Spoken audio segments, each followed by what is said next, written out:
Alright, so this is an ellipse for problem number 25, and we're trying to figure out exactly what the equation is. And so we got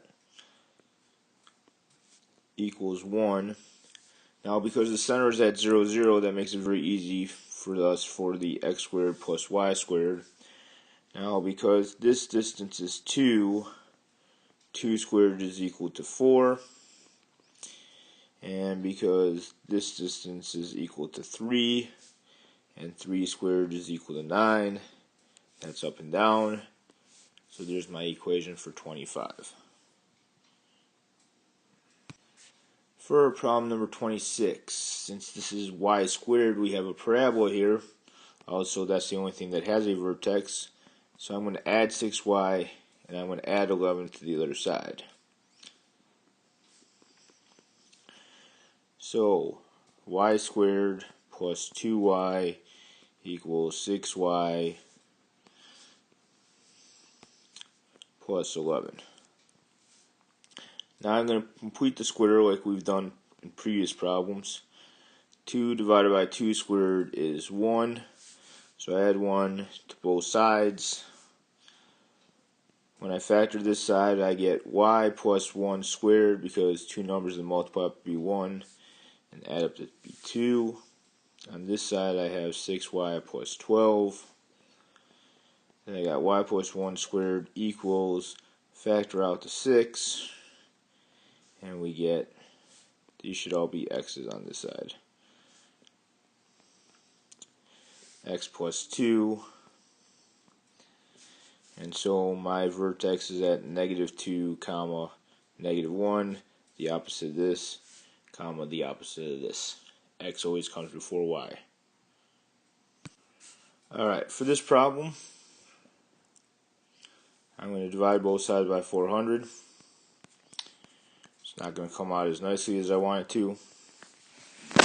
So 9 over 400 divided by 9 is, this is y squared over 44.4 minus 400 divided by 16 is 25 equals 1. And the square root of 44.444 is 6.63, and this has a derivative, or a square root of 5. So when I graph it, I'm going to go up and down 6.63, and those are my vertex. I'm going to go left and right 5.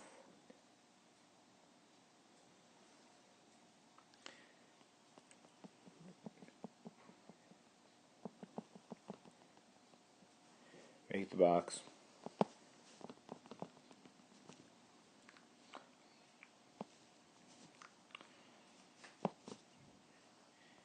And because the y came first, we are going up and down. For this next one, we have a center at 3, comma, -1, which is right there. And since this is 4 and this is 3, I'm going to go 4 to the left and 4 to the right, and up 3 and down 3. I'm going to make my box around there because, once again, there's a minus sign in the middle, which means we have the hyperbola, and since x comes first, we're going sideways.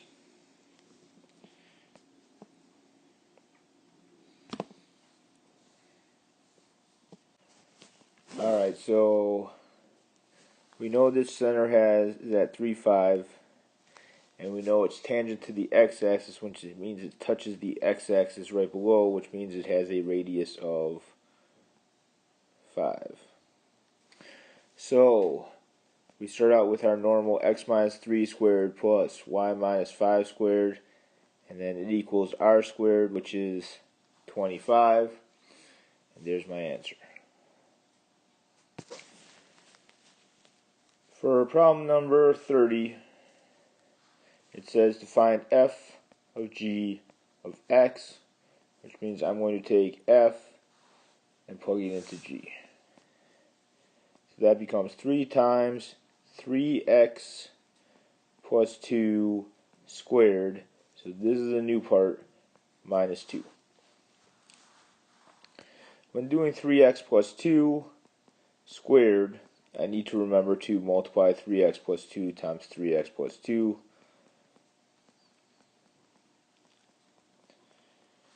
And so we end up with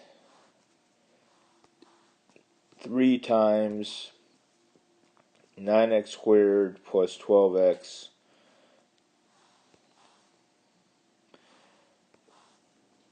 plus 4. The minus 2 is still at the end. Distribute 27x squared plus 36x plus 12 minus 2.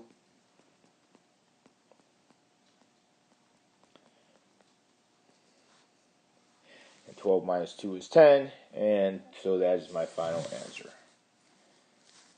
Alright, so I'm going to plug in negative 2. So 3 times negative 2 minus 7 equals negative 13. And I'm also going to plug in 3, which gives me the answer of 2. So in order to find the average rate of change, which is the slope, I'm going to do 2 minus negative 13 divided by 3 minus negative 2. So 15 over 5 equals 3. Alright, for problem number 32, we are looking for a relative maximum, which is right there. So we're going to do second trace maximum. My first x is going to go here. My second x is going to go here. It has to be in that order. And then guess, I just hit enter. And it says that the maximum is at negative 0.816, comma, 2.816, 2.17. Alright, if I'm finding the inverse in problem number 33, the first thing I do is I change x and y. So now I'm going to solve this for y by subtracting by 4. So I got x minus 4 equals 3y to the 5th. Divide both sides by 3. I have x minus 4 over 3 equals y to the 5th. And then finally I'm going to take the 5th root. So my answer is x minus 4 divided by 3 equals the inverse of f of x. For problem number 34, we're looking at the point at 100, and the point at x equals 100 is 75. And then we look at another point at 250, and that looks like it is at 20. And so I'm going to do the slope between these two numbers. 20 minus 75 equals 250 minus 100, because the average rate of change is just the slope formula. So I got negative 55 over 150, which, depending on the choices, is either negative 0.367, or as a fraction, it's negative 11 over 30 when we reduce it.